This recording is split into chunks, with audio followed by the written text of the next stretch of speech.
Hi guys, and welcome back to the channel. In this episode I'm going to be reviewing an iconic rifle from Daystate. It was one of the first rifles to have a buddy bottle with an electronic trigger, I believe, and yeah, it's been out for some time. There's had a few updates on it. I actually owned one of these rifles about 4 or 5 years ago, but I'll tell you the reason why I swapped it in the end. But yeah, let's get into it and have a look. So today's rifle on the table is the Daystate Red Wolf, and this belongs to one of our members, Mr. Foster, so thank you very much for lending this to me to do a review. This one is the Midnight Blue version. There is a couple of variants of this, or 3 or 4 variants. Obviously the Red Wolf, original Red Wolf, had the red stock, the red laminate stock in nice gloss. Then they did Midnight one, which is the blue one. They also do a safari one, which is like the textured wood, and then they also do a walnut one. Now these are fitted with Wolf Loafer barrels, which is under there, and I think it's something to do with the Daystate art team, so that's something to do with accuracy research team. They've obviously sorted that out with them. It's 17-inch barrel, so it's obviously a standard length barrel, and it's fully shrouded in a nice carbon fibre shroud with a 1/2-inch UNF fitting on the end for a silencer. Now this one's got a little Daystate silencer on. That's a little 0 dB silencer to hush the bark down. These are fitted with a highlight carbon bottle, and these are 500cc, so you're going to get a hell of a lot of shots out of this gun. Moving a bit more forward, you have your standard doverail fixings there to fix your mounts on, to put your scope on, and this one has got a single shot tray in it, because I believe it or not, this is actually used for doing bench rest. Mark does a lot of bench rest shooting. They are fitted with the electronic trigger, which is really nice and crisp, and it is side lever cocking, as you can see just there. So there's naturally no actual cocking effort when you cock these. It's just basically you're just either rotating the magazine, or you're obviously unloading the single shot tray. So don't know if you heard that, and there's nothing, and then pull that back, put your pellet in, push it down and forward, and that is it. Now to activate the gun, there's obviously the safety switch at the back. Don't know if you can hear that. That's your safety switch, and that activates the gun ready to fire. Now also there's a nice little screen on the side of the gun here. It tells you how many, what fill pressure you've got in there, what bar, and also it can be changed to what shot count you've had. And there's quite a few different settings you can have, high and low power and all sorts, but I'm not going to go too much into that. Moving a bit more back, obviously you've got some nice, obviously finger grips there to put your fingers around the stock, which makes it really nice for holding. Super comfy to hold. You've got your thumb up position there, and it's got an adjustable cheek piece. It's also got an adjustable butt pad here, rubberized butt pad. So it is a nice, well balanced rifle, and it weighs about 3.5 kilograms unscoped. So this is quite a big scope on this. This is the Falcon X50, I believe, because like I said, Mark does a lot of bench rest shooting. I hope I've got that right, because he's going to tell me off if I got that wrong. But yeah, that's the X50 scope from Falcon, with a nice set of sports match mounts on there. Like I said before, it's a fully adjustable trigger as well, so you know, you can spin the blade left to right and mess about doing that. You do have to charge these guns up with, obviously there's a battery in it, and you do have to charge it up, the battery up, but I don't know how long it actually lasts for. If you want to leave that in the comments, it does last a long time. The battery is situated under that plastic bit there. You pull it out, you plug it in, it's a lithium battery, and you push it back in, plug it in, and obviously that activates the gun and you can start shooting again. So other than that, guys, like I said, there's a lot of people use these for a lot of different things. They use them for bench rest, use them for hunting, they use them for obviously FT. There's also the they do a aluminium chassis stock for this. I think that's from PRS as well. They make one. I think it's the Red Wolf, is it GP or something like that? They make one of them. It's a nice red one as well, so that looks pretty cool. I've seen quite a few people actually use these on the HFT course, and I've never seen someone shoot FT, but I believe you can shoot them FT as well. You know, it is basically a nice all-round gun. It is regulated through that electronic system, so that's obviously, you're meant to get a lot more consistent shots from it, because like I said, it is electronic and not just a mechanical regulator. But other than that, yeah, I'm going to put a target out at 30 yards, and we're going to use some Barra 8s, JSBs and QYSs, and see which one she likes. We'll have 5 shots at each target and take it from there. Right, so what we're going to do now is we'll do the free pellet test at 30 yards. Now, this should be quite easy for this gun. There's hardly any breeze down here at Camelots today, so it should get some real good groupings. That's if Mark's obviously zeroed it in right as well, with his dodgy eyes. The only other thing I've not mentioned is the Daystate put a nice little tag on here for your fill pressure, what to fill it up to, and it is a Foster fitting underneath. So that's a magnetic one. It just pulls off. You put your Foster connector on, obviously charge it up to 210, then obviously take it off and you put that back on.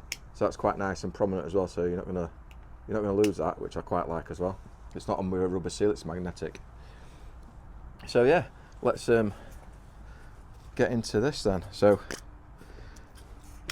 the little story then about my Red Wolf I had it for hunting. It was the walnut version. Deadly accurate, I'm not going to lie. One of the reasons why I ended up getting rid of it was because, there we go, done that wrong already. One of the reasons why I ended up getting rid of it was because to turn it on and off you had to turn the safety catch. You used to turn itself off and turn it back on yourself to turn the safety catch on and off. Now that safety catch is quite a loud click. When I'm shooting things at 30 yards away, basically I found a lot of times it was scaring the rabbits off a bit further away. But Mark's obviously assured me now they've done an update on the Red Wolf and you can have actually it does stay on. You can make it stay on, so you don't get that click on it anymore. One more thing, guys, I'm really sorry. The GoPro, I forgot to bring the SD card from the last video I did, so I ain't got any GoPro action with it, so you're gonna have to skip forward. I'll put the skip forward time just here now, so if you want to see the results. So let's get into this.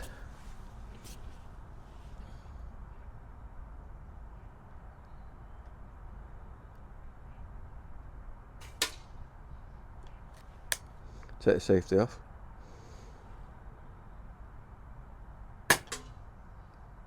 Right, yeah, so Mark's eye is actually very different to mine. That's gone far right, but we are going for the grouping. The other thing I forgot to say is it does come with a magazine as well. I think it's 11 shots in 2.2 and, correct me if I'm wrong, 13 in 177. They do also make this in 2.5 caliber, and they also do FAC models, and they do, I think they do 30 cal, I think, for the American market, which would be quite a beast, to be honest. I'm going to turn this down a bit because Mark's got it on 25 zoom. I'm going to turn it back down to 10 because that's what I'm used to shooting at as well.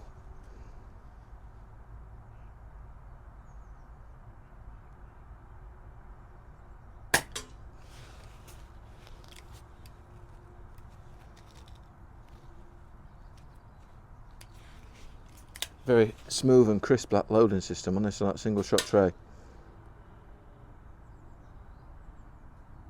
I couldn't have asked for a better day really, guys, to test this. It's beautiful. After Storm Amy we've just had,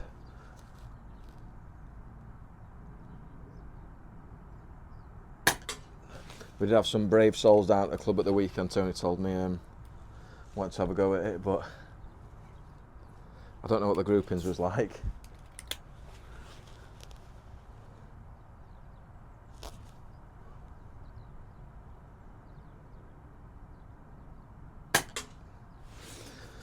Right, okay, so yeah, I'm not going to say too much, but that was ridiculously accurate already. I know it's only 30 yards and it's not really testing this gun as such, because I bet you get the same results out at 50 yards with this, to be honest.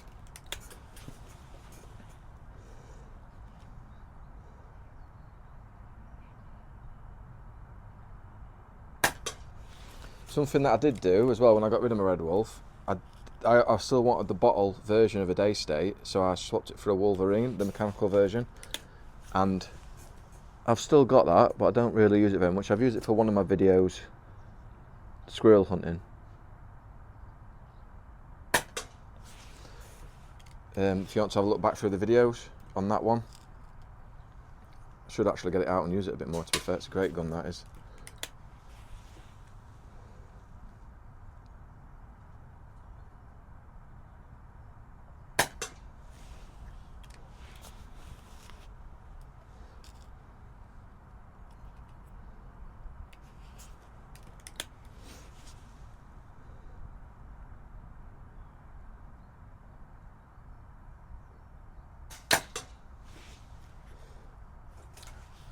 I think that's 5 with the QASN. That was ridiculously accurate as well. And then now we'll try the Barra 8s. Now I know Mark uses Barra 8s quite a bit, so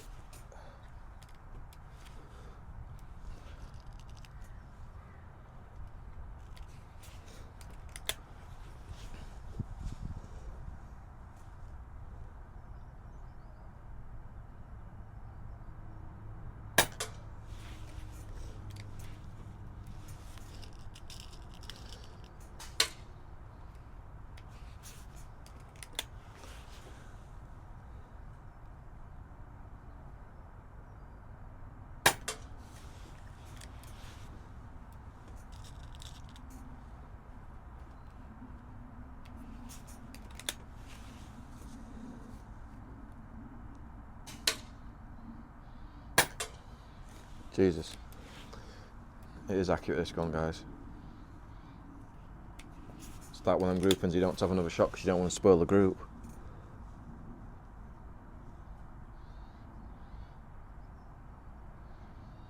You know, if sometimes you get one shot groups and you don't want to have another shot in case you get a flyer.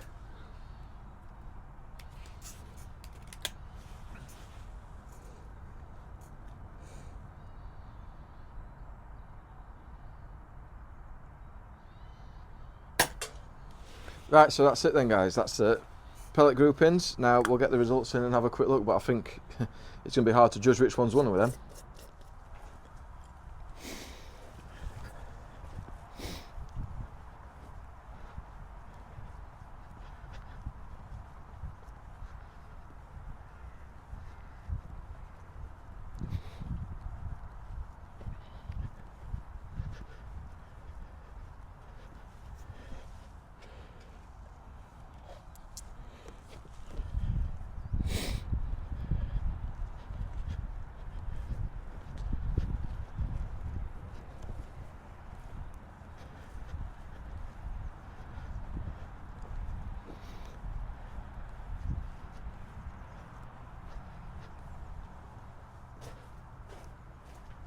Right, so I basically just walked out to the target and collected it and brought it back because I had an email of somebody saying they didn't believe me that I was shooting at 30 yards, which I don't know why, but we do all our reviews down at Camelot's Airgun range.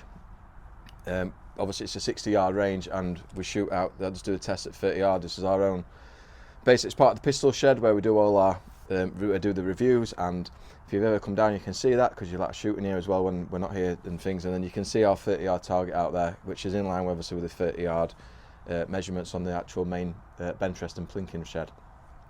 But yeah, all our reviews are at 30 yards. I could push it out to 40 as well and other bits and bobs, which I probably might do in the future when we do some pellet tests, and I might get another target out at 40 and maybe even 50 and see what kind of groupings we get. But going back to the Daystate Red Wolf, they are your results, which is, you know, that Barra 8, it's a one whole group, that, guys. They all are. Look at the JSB, the Barra 8s, and even, you know, the QAS if we didn't have had that flyer there. But yeah, it's very, very, very, very, very accurate, no matter what kind of pellet you use. Well, between them 3 pellets. Another question someone asked me as well the other day is, why do I always use the same 3 pellets?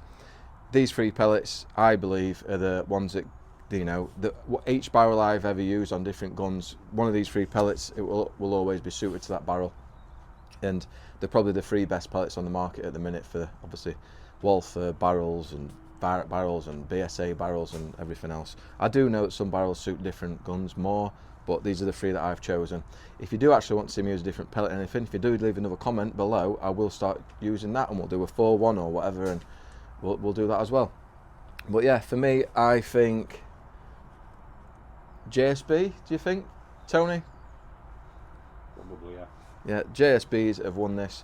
So we're going to get the chronograph out now and we'll have a look at what she's spitting these JSBs out. Like I said, that's obviously, it's a fingernail, little fingernail on both of them. So yeah, let's get the chrono out and have a look.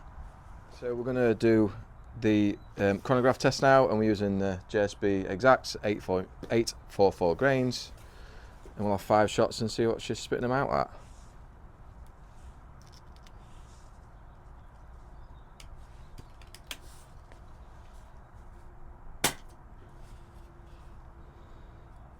11.1 foot-pounds and 771 feet per second.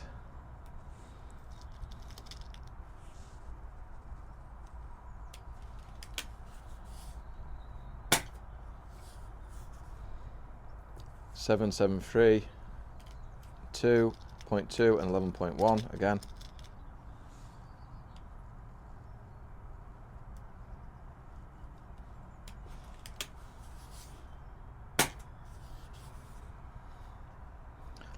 And 7.74, and last one.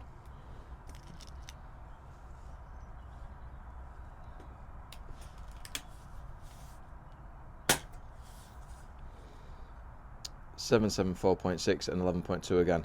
So on average we've got a 773.4. It is very consistent. Very consistent. So the Daystate Red Wolf, what can I say about it? It's a great gun. It's very accurate in fact, guys. You know, you get a lot of shots, very well balanced. It's a nice weight to carry. It's going to get a probably 9 out of 10 for me. It's probably, like I said, one of the most accurate guns I've ever shot. Like I said, the only downfall I ever had with mine was it kept turning itself off, and it's just not really good for, well, I didn't think it was that good for hunting. In fact, I've not really seen that many people on YouTube hunting with these apart from Matt Manning when he used to do the Airgun show. He had an FAC one, I think it was, but yeah, I've not seen many people out hunting with these. But like I said, you know, it is a very accurate rifle, and that was the only downfall of it. If you're target shooting, if you're shooting down at range, if you're shooting an HFT, anything else like that, yeah, I'd definitely get one of these, 110%. I know, yeah, for bench rest you have to have a special stock made for them and things like that, or you know, has to comply, which I think someone will have probably made one by now, or PRS might have made one, or someone might have made one, so it complies with all that. But yeah, is it worth the money? 100% it's worth the money, I think. If you're obviously into that sort of thing, if accuracy matters that much, you know, well, sorry, that's a bad thing to say, that accuracy does matter, but I mean, if you want that pinnacle of accuracy, because if you're bench rest shooting, that's what you need, you know, every shot counts. Yeah, I'd get one, but not really much more I can say, guys. Like I said, it's a great gun. So thank you to Mr. Foster for lending me the Red Wolf, or the Midnight Blue Wolf. Thank you to channel sponsors, which is More Edges and Night Hunting Wear. And yeah, I shall see you all in the next one. Cheers, guys.